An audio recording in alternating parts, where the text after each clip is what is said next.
여러분, 우리가 그 세상의 흐름을 역사라고 이야기를 합니다. 역사라고 하는 것이 멈춰 있는 것이 아니라 움직이는 것이 역사인데요.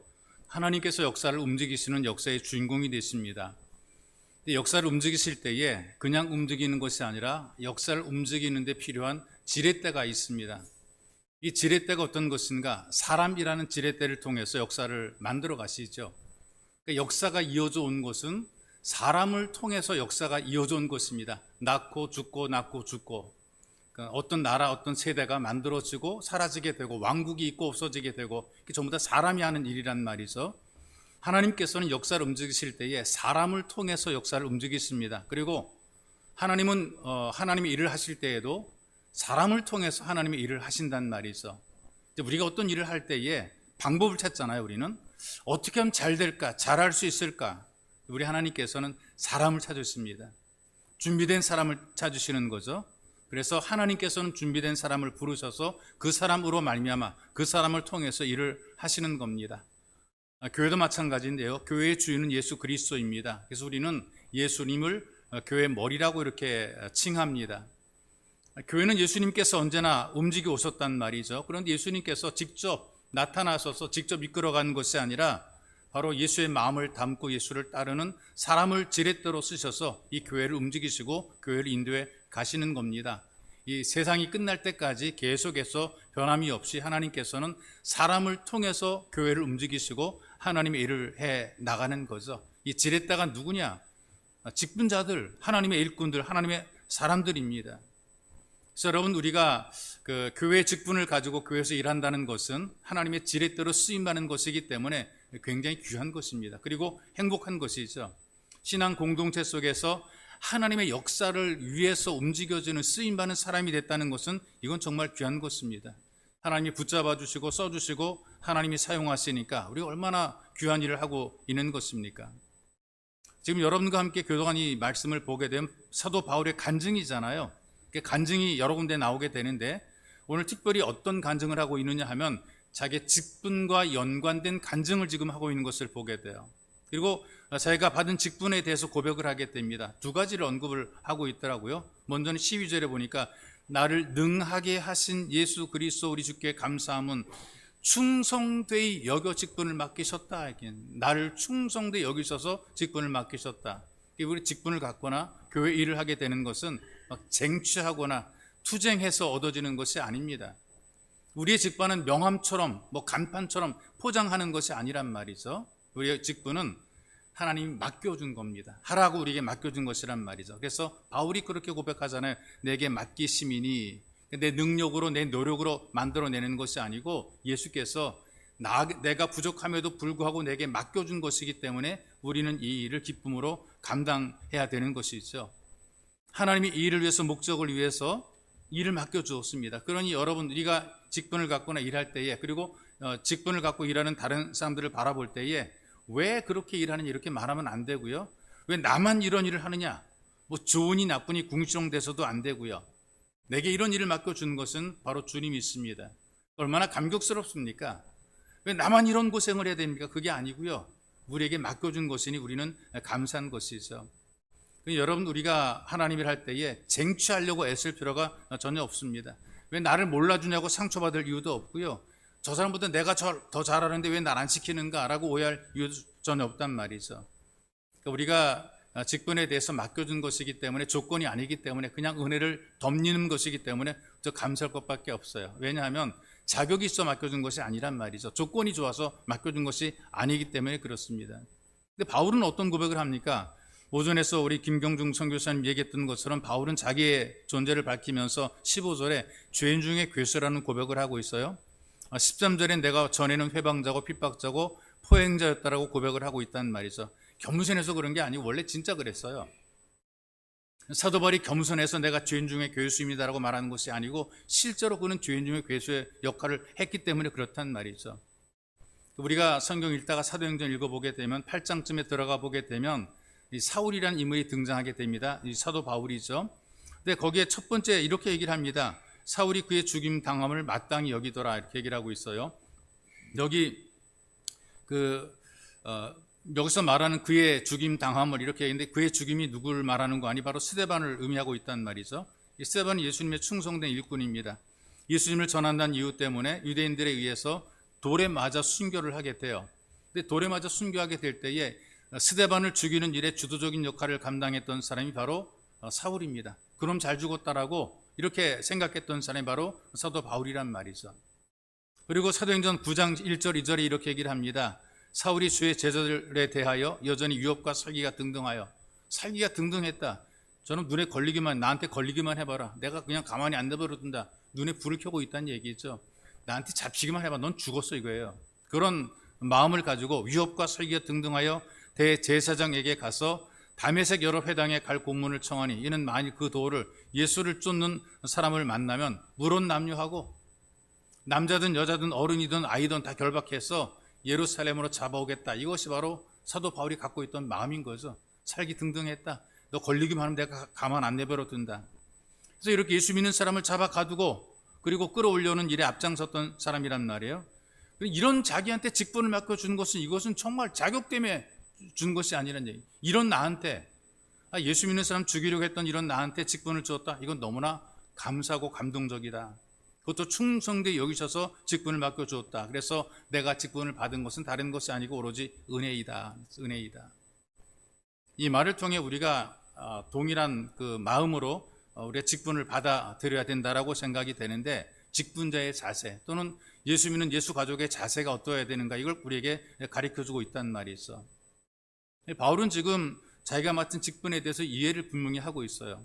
내가 지금 예수 믿고 하나님의 일을 하는 것에 대한 감격이 있단 말이죠. 바른 태도가 만들어지게 되는데 이 직분에 대한 바른 태도가 어디서 만들어지게 되느냐? 감사의 마음입니다. 제가 직분이라고 얘기를 하게 되지만 우리 모두에게 해당되는 말이에요. 예수를 믿기로 작정되어 부르심받은 모든 사람들은 공통적으로 부름받았기 때문에 우리들에게는 사명이 있는 거예요. 예수 가족으로서의 어떤 직분이 주어진 거란 말이에요. 세상에 나가서 예수 믿는 사람답게 살아가야 되고 하나님의 자녀답게 살아가야 되고 성도다운 모습을 보여줘야 되고 직분이 있단 말이죠. 성도의 직분처럼 귀한 직분이 없어요. 예수 가족이 된 것처럼 대단한 직분이 없습니다. 여러분들이 이 땅에 살아갈 때에 누구든지 나 같은 사람을 불러줘 예수 믿게 만들었다라는 이 사실에 대해서 감사의 마음을 가져야 되는 거란 말이죠. 그러니 이 고백이 12절에 있어요. 나를 능하게 하신 그리스도 예수 우리 주께 내가 감사함은 그랬단 말이에요. 감사한다. 왜 감사하냐? 내가 받은 은혜가 크니까 감사한 거죠. 나는 아무것도 한 것도 없고 충성된 것도 아닌데 나한테 충성되게 여겨주어서 이 직분을 줬다 그랬어요. 13절부터 16절까지 말씀을 제가 볼 테니까 여러분 이 말씀 속에서 반복되어 나타나는 것이 어떤 것인가 한번 따라와 보시기 바랍니다. 여기에 반복되는 것 중요하게 강조하는 것들이 있어요. 13절 이하의 말씀을 제가 읽어 내려갈게요. 내가 전에는 회방자와 핍박자와 포행자이었으나 도리어 긍휼을 입은 것은 내가 믿지 아니할 때에 알지 못하고 행하였습니다. 우리 주의 은혜가 그리스도 예수 안에 있는 믿음과 사랑과 함께 넘치도록 풍성하였도다. 믿보다 모든 사람이 받을 만한 이 말이여 그리스도 예수께서 죄인을 구원하시려고 세상에 임하셨다 하셨도다. 죄인 중에 내가 괴순이라 그러나 내가 긍휼을 입은 까닭은 예수 그리스도께서 내게 먼저 일절 오래 참으심을 보이사 후에 주를 믿어 영생 얻는 자들에게 본이 되게 하려 하심이라. 이 세 개의 구절 속에서 반복적으로 나타나는 것, 강조되는 것이 어떤 것인가? 긍휼. 도리어 긍휼을 입은 것은 그 밑에 보니까 주의 은혜가 그리고 그 다음에 보니까 긍휼을 입은 까닭은 두 가지 단어 가운데 강조되는 것이 바로 긍휼과 은혜란 말이죠. 실제로 그럼 어때야 되느냐? 긍휼과 은혜가 없었다면 저주와 징계를 받아야 되죠. 왜? 예수 믿는 사람 잡으러 쫓아다녔었고 사도 스데반이 순교하는 것을 사람 죽이면서도 그걸 기쁘게 여겼고 이렇게 나쁜 짓을 했음에도 불구하고 자기가 저주를 받지 않은 것은 이건 정말 놀라운 긍휼을 입은 것이 아닌가? 이건 정말 은혜 아닌가? 은혜라는 것은 복잡한 것이 아니고요. 받을 만한 자격이 없는데 그냥 주시는 것을 우리는 은혜라고 얘기를 합니다. 하나님의 호의죠. 나한테 베풀어지는 하나님의 호의입니다. 나에게 베풀어진 하나님의 배려란 말이죠. 너무나 이 호의와 배려를 많이 받다 보게 되면 우리가 착각할 수 있습니다. 당연한 것으로 착각하는데 절대 당연한 것 아니에요. 아무것도 안 해줘도 여러분들이 일이 다 안 되게 만들고 망하게 만들어도 우리는 할 말이 없어요. 하나님 내게 호의를 베풀어 주는 것이 절대로 당연한 것이 아니고 그냥 감사한 거예요. 너무나 고마운 거예요. 나를 왜 일찍 죽게 안 하시고 지금까지 살게 만드셨을까? 하나님의 호의예요. 배려예요. 내가 지금 사는 것 당연한 거 아니에요. 약을 잘 먹거나 운동을 했거나 내가 원래 DNA가 원래 좋아서 오래 살거나 그게 아니에요. 하나님의 배려고 하나님의 호의고 하나님의 은혜예요. 그러니까 우리가 살아가는 거예요. 오늘 예배를 드리는 것도 하나님의 배려고 하나님의 은혜란 말이죠. 하나님께서 우리를 사랑해 줬고 우리를 배려해 줬기 때문에 우리가 지금 이렇게 예배를 드리게 되는 거란 말이죠. 이런 의미를 생각해 보게 되면 사도 바울의 고백 앞에서 우리 자신의 다시 한번 믿음을 세울 필요가 있습니다. 은혜라는 단어 앞에 우리 한번 나 자신을 살펴볼 필요가 있단 말이죠. 하나님 은혜가 내게 임했다. 내가 은혜 받을 만한 자격이 있는가? 아니, 나는 은혜 받을 만한 자격이 없어. 나는 그렇게 살지도 못했었고 나는 충성도 못했었고 그런 마음가짐도 갖지 못했었는데 그런데 나한테 은혜를 베풀어 주셨어. 자녀가 되게 하시고 아버지라 부르시는 자격도 주시고 기도도 하게 만들어 놓으시고 예배도 드리게 하시고 이건 정말 커다란 은혜야. 이거를 깨달아야 된다는 얘기죠. 뭐 교회가 교회답지 못하다 이런 말들을 많이 하기도 하고요. 직분자가 직분자답지 못하다, 뭐 성도가 성도답지 못하다 그런 얘기를 많이 하게 되는데 왜 그러냐? 내게 부어주신 은혜를 잊어버려서 그래요. 망각해서 그래요. 교회 일꾼들은 내 맡은 직분에 대해서 하나님의 은혜라는 이 의식을 잃어버리게 되면 변질이 됩니다. 그래가지고 타락하게 되고 방종하게 된단 말이죠. 여러분, 우리가 지금 일할 수 있는 것, 내가 목사가 된 것도 얼마나 큰 은혜인지, 장로가 되고 권사가 되고 집사가 되고 교회에서 여러 가지 일 할 수 있는 것이 얼마나 커다란 은혜인지 다 은혜란 말이죠. 이 은혜를 모르게 되니까 감사함으로 섬기지 못하게 되는 거예요. 완장처럼 생각해. 근데 뭐 직분이 완장처럼 생각해. 교만해지게 되는 거란 말이죠. 이 직분을 잘못 쓰는 경우들이 많은 거예요. 그러니 여러분, 우리가 교회에서 어떤 일을 감당하든지 하나님의 은혜를 알아야 이 직분을 제대로 감당하게 됩니다. 은혜를 알 때에 우리가 어떻게 살아가는 것, 어떤 태도가 되는가 감사하게 되더라고요. 감사합니다. 나 같은 사람에게 이런 일을 하게 하신 하나님 감사합니다. 이게 직분을 받은 모든 사람들의 태도가 되어야 된다는 얘기죠. 또 한 가지 직분에 대한 바른 태도는 헌신의 마음인 것을 사도 바울이 우리에게 알려주고 있습니다. 이 믿음의 아들인 그 디모데에게 바울이 이야기를 합니다. 교회 일꾼이 되려면 어떤 자세를 가져야 되느냐? 그 중에 18절의 말씀이죠.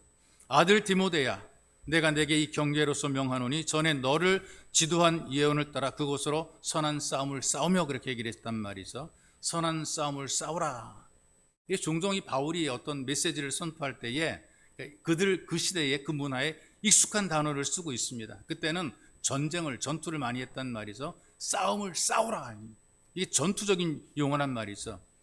경계로서 명한다는 말이 무슨 말이냐면은 상관이 부하에게 명령을 하는 거란 말이에요. 군대 용어란 말이죠. 반드시 군대에서는 상관이 명령하는 것을 복종해서 지켜야 나도 살고 우리 모든 부대가 살게 되어 있단 말이죠. 명령 불복종이라 그러잖아요. 명령을 불복종하게 되면 그 사람은 먼저 죽어요.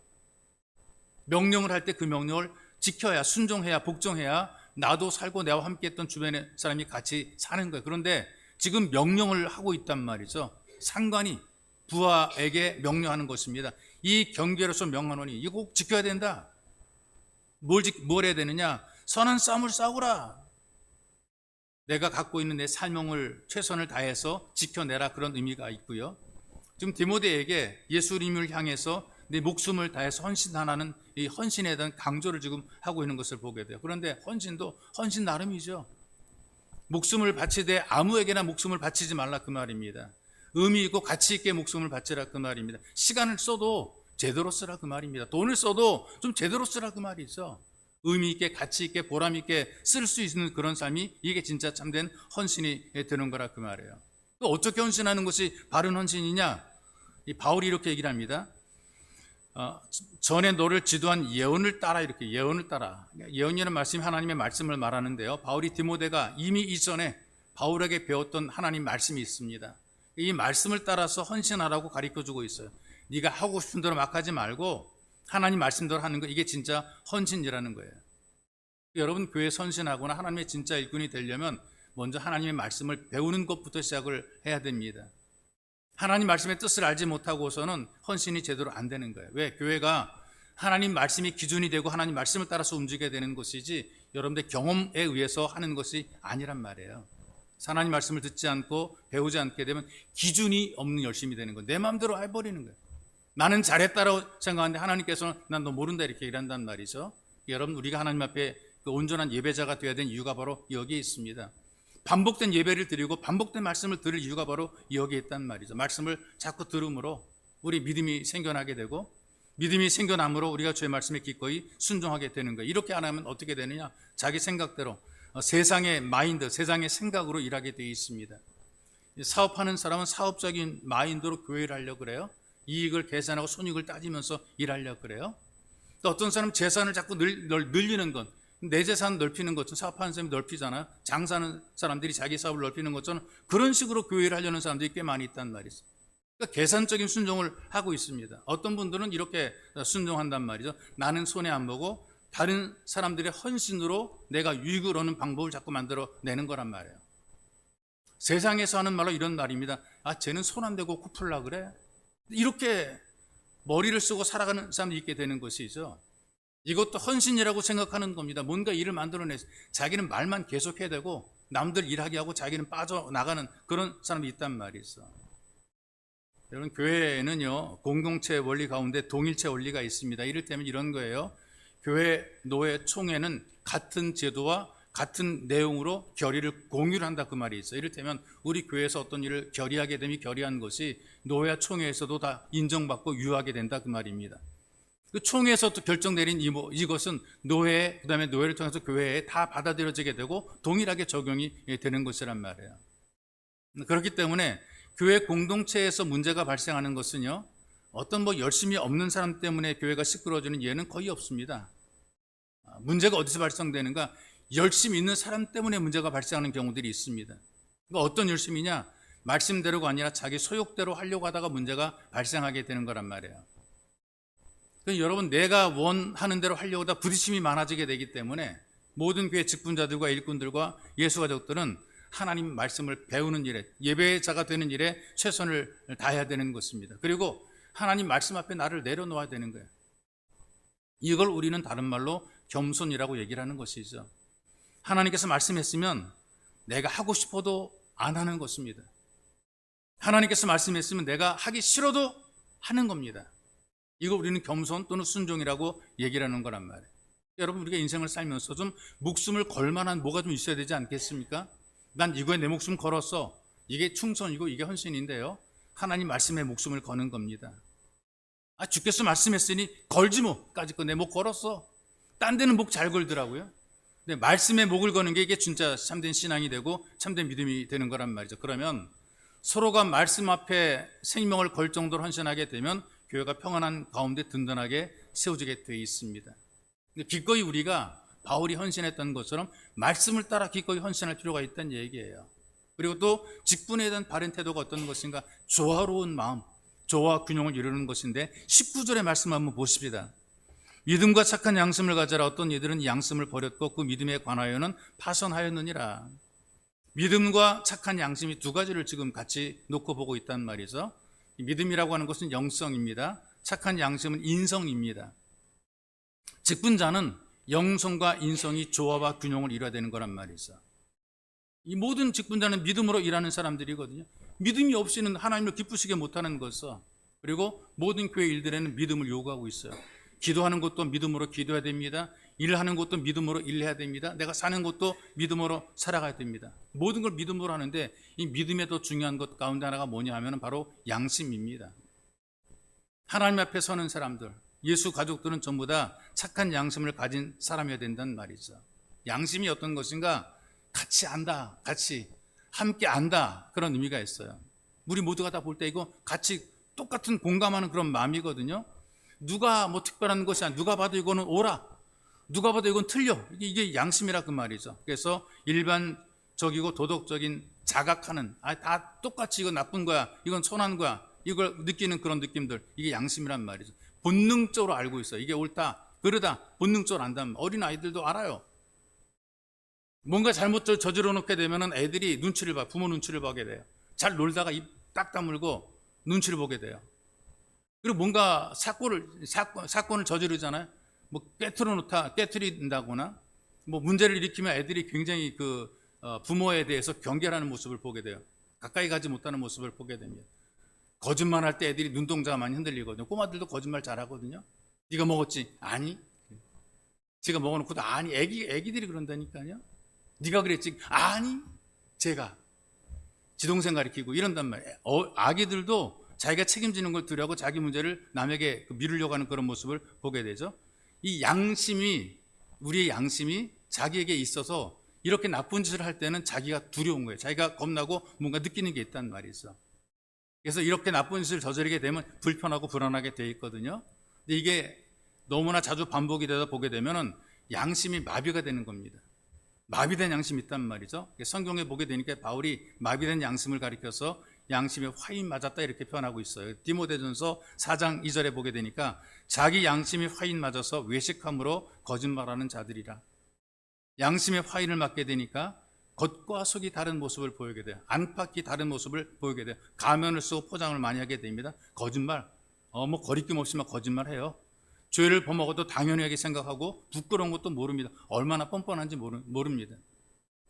정말 이런 사람 보게 되면 정말 속이 뒤집어지만 그러나 이런 사람들이 결국은 나중에 파산하게 된단 말이죠. 근데 이제 우리의 문제가 한계가 어디에 있느냐? 이 교회 우리 공동체 속의 문제가 열심만 있으면 일단 직분을 주어 자꾸 세우려 열심만 있으면 이런 실수들로 말미암아 교회 속에서 반듯하지 못한 리더들, 지도자들을 양산하는 경우들이 많이 있습니다. 목회자들이 되겠다 하는 사람들 가운데서도 이 선한 양심을 가지지 못한 사람들 때문에 문제가 많아지게 되거든요. 면접을 통해서 시험은 잘 보는 사람도 있어요. 면접을 통해서 확인해 보는 게 네가 바른 양심을 갖고 있는지. 그래서 강사 고시를 볼 때, 목사 고시를 볼 때 이거를 확인해야 되는데 사람들이 사람인지라 사람의 눈으로 보는 게 한계가 있어요. 이번에 강사 고시를 볼 때 반바지 입고 오고 그다음에 양복 입고 오라고 광고를 했는데도 반바지 입고 온 그런 강사 후보생이 있었어요. 그래서 면접하는 면접관이 물어봤대요. 아니 광고로 예의를 갖추기 위해서 양복 입고 오라고 광고했는데 왜 그냥 와이셔츠 하나 걸치고 반바지 입고 하냐 그랬어요. 그랬더니 하나님은 중심을 보시는 하나님이기 때문에 나는 이러고 갔다. 하나님이 내가 이러가지고 나에게 과연 따지시겠는가? 내 중심은 하나님께 있다 이렇게 얘기를 했대요. 그래서 면접관이 이렇게 말했대요. 내가 사람이냐 하나님이냐? 나는 사람이기 때문에 외모를 본다. 너 안 된다. 그래서 탈락시켰다 그러더라고요. 하나님은 중심을 보시는데 나는 사람이야. 너 안 됐어. 그래서 탈락시켰다 이렇게 얘기를 하더라고요. 여러분 우리는 부족한 부분들이 많습니다. 근데 자기가 잘못한 것도 전혀 부끄럽지 않고 뻔뻔하고 떳떳하다 그 말이 있어. 이렇게 리더가 되게 되면 다른 사람들에게 해를 끼치는 리더가 될 수밖에 없단 말이에요. 자기도 비극이고 남도 비극이 되는 것이란 말이죠. 성경에 보게 되니까 비극적인 인물 두 명을 소개하고 있잖아요. 후메네오와 알렉산더라는 사람을 소개하고 있단 말이죠. 이들이 어떻게 했느냐? 바울의 사역을 방해했다. 사도 바울을 괴롭혔다. 교회를 어지럽게 했다 그랬어요. 믿음이 있는 것처럼 보여도 양심이 함께 조화가 되지 못하게 되면 직분을 감당하지 못하게 되고 좋은 모습을 보이지 못하게 되어 있습니다. 여러분 믿음과 함께 선한 양심이 깨어나야 되는 최소한 상식은 가지고 살아가야 되지 않겠어요? 옳고 그른 것 누가 다 보더라도 이건 옳고 그른 것 참과 거짓 이거 정도는 분별할 정도는 돼야 되지 않겠어요? 이것도 분별하지 못하고 어떻게 우리가 믿음이 있다라고 말할 수가 있겠습니까? 그러니 믿음과 함께 영성과 함께 인성도 같이 키워가는 모든 예수 가족이 되시기를 주님의 이름으로 축복합니다. 또 직분에 대한 바른 태도 가운데 하나가 충성된 마음이거든요. 뭐 지금 우리나라에서 순교적인 신앙 그러면은 실감이 별로 안 나죠. 순교적 신앙 글쎄 옛날에는 그랬을 수 있을지 모르지만 뭐 지금도 뭐 순교적 신앙 별로 이렇게 느낌이 안 오잖아요. 그런데 실제로 지구촌에 테러를 당하고 붙잡혀가고 협박을 당하고 폭탄이 터지고 총알이 날아오고 그런 데서 예수 믿는 사람이 있어요. 이분들은 진짜 순교적인 각오로 신앙생활을 하는 분입니다. 무슬림들이 사는 지역에 세워진 교회가 그렇고요. 공산권 내에 세워진 교회들이 그렇습니다. 지하교회들 모여서 예배를 드리다 걸리면 탄광행입니다. 붙잡혀서 전부 다 강제 노동소로 끌려가게 돼 있단 말이죠. 근데 우리 지금 어떻게 생각합니까? 죽도록 충성하겠습니다. 우리가 이제 그렇게 얘기를 하죠. 지금 우리 이 세대 속에서. 근데 뭐 지금은 죽도록 충성할 수 있는 그런 마음이 있을지 모르겠지만 한번 당해보면은 죽도록 충성이라는 것이 쉬운 게 아니거든요. 이게 정말 죽도록 충성하는 것이 어렵단 말이에요. 죽을 만큼 어려운 게 죽도록 충성이라는 거예요. 그런데 주께서는 우리들에게 이런 충성을 요구하신단 말이에요. 그 초대 교회사를 보게 되면 순교가 일상이었던 그런 때가 있었어요. 그냥 뭐 늘 붙잡혀가서 죽어요. 그리고 정부가 예수 믿는 사람 데려다가 전부 다 불에 태워 죽이고 사자밥이 되게 하고 뭐 서로 싸우다 죽게 하고 이렇단 말이죠. 잡아가면 감옥에 오래도록 가둬놓거나 사형을 시킨단 말이에요. 원래 바울도 그랬던 사람입니다. 예수 믿는 사람 잡으러 다녔던 사람이란 말이에요. 이 초대 교회에는 순교자에 대한 기록이 많이 있습니다. 그중에 로마 교회에 식스투스라고 하는 감독이 부임을 했어요. 이분이 인품이 좋은 분입니다. 믿음과 함께 양심이 있었던, 인성과 영성이 겸비된 분이죠. 그래서 사람들이 다 좀 예수 안 믿는 사람도 존경했어요. 빈민구제를 하고 사랑을 실천하고 모두가 다 이분을 좋아했어요. 감동받은 사람들이 많이 따랐어요. 근데 그 당시에 황제가 누구냐? 빌레리아누스라는 황제인데요. 이 사람이 세미나 사람들이 막 인정해주고 따르니까 괘씸하게 생각해가지고 사형 선고를 내렸습니다. 식스투스 감독이 사형장으로 끌려갈 때에 라우텐티우스라고 하는 집사가 있습니다. 식스투스 감독의 가장 가까운 측근 보좌했던 사람이죠. 그런데 마음속에 왜 나는 안 데려갈까라는 그런 마음이 있어요. 당신이 재단으로 나갈 때에 늘 저에게 도움을 청하지 않았습니까? 어째 지금은 저를 데려가지 않으십니까? 이게 무슨 말이냐면 당신이 죽음의 자리로 갈 때 나도 같이 가야 되는데 왜 나를 안 불러주십니까? 나를 왜 막으십니까? 이제 그런 의미란 말이죠. 그러니까 자기 혼자만 순교의 자리에 가고 여기 지금 그 자기의 비서인 라우텐티우스라는 집사를 그대로 남겨놓고 있습니다. 그리고 혼자 죽으러 가면서 이런 말을 했어요. 사랑하는 아들아, 너에게 중요한 일이 있다. 그리고 이 중요한 일을 한 이후에 나를 따르게 되리라. 이렇게 얘기를 했어요.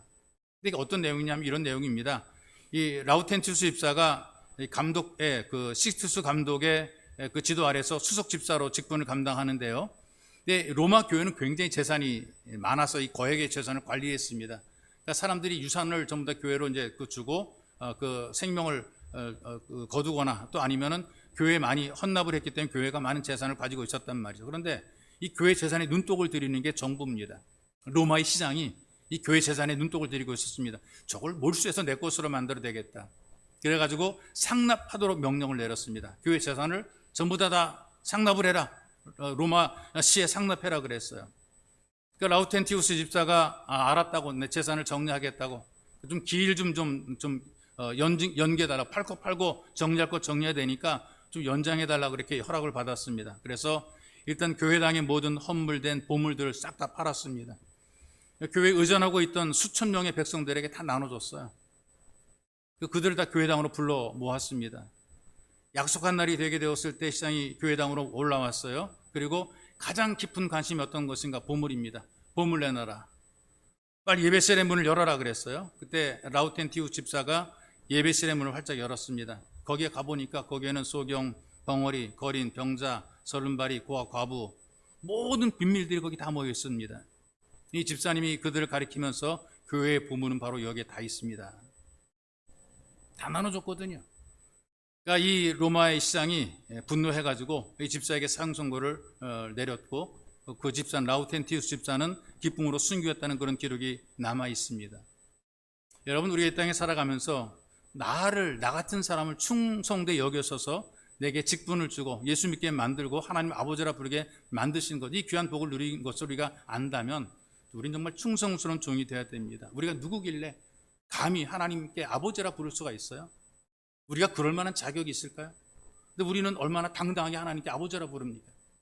하나님께 여러분들 요구할 만한 자격이 있나요? 근데 우리는 얼마나 당당하게 하나님께 요구합니까? 이거 주세요, 저거 주세요, 뭐 해주세요? 얼마나 우리는 당당하게 하나님께 요구합니까? 이렇게 우리들에게 요구할 수 있게 만들고 아버지라 부르게 하시고 하나님 일도 하게 하셨으니 우리는 정말 충성되게 평생을 살아가야 되는 것이란 말이죠. 이게 바로 일을 맡은 모든 사람들에게 요구되는 충성인 것입니다. 여러분, 우리가 충성하는데 좀 인생을 걸 수 있는 충성이 필요하단 말이죠. 무엇에, 누구에게, 어디에 충성하겠습니까? 이왕에 우리가 인생 한 번 사는데 한 번 죽지 두 번 죽냐? 좀 이런 마음을 가지고 예수에게 좀 올인하고 정말 충성하는 그런 충성심을 보이는 예수 가족이 되시기를 주님의 이름으로 축복합니다. 살아계신 아버지 고맙습니다. 우리를 긍휼히 여기셔서 은혜 베풀어 주시고 참 부족한데 모자란 건 많고 못난 건 많은데 우리를 사랑하셔서 그래도 참 예수 믿게 만드시고 하나님의 자녀 삼으셔서 이리 비틀 저리 비틀하고 이 길 저 길을 우왕좌왕하지만 예배 자리에 불러주시고 말씀 듣게 하시고 기도하게 하시고 하나님 아버지라 부르게 하시고 하나님 앞에 기도해서 요청하게 하시고 정말 너무나 고맙고 감사할 뿐입니다. 원컨대 주님 우리 평생을 인생을 예수에게 걸고 살아갈 수 있도록 우리에게 은혜를 베풀어 주시고 우리가 충성되이 살아 예수님에게 충성되이 살아 인생의 보람과 기쁨과 감동을 누리며 살아가도록 은혜를 베풀어 주옵소서. 한 번 살고 두 번 죽지 않은 우리들의 인생인데 하나님 한 번 살아온 우리의 생애 속에서 멋지게 보람있게 의미있게 가치있게 살아갈 수 있도록 우리를 도와 주옵소서. 보배로우신 예수님의 이름으로 기도하옵나이다. 아멘.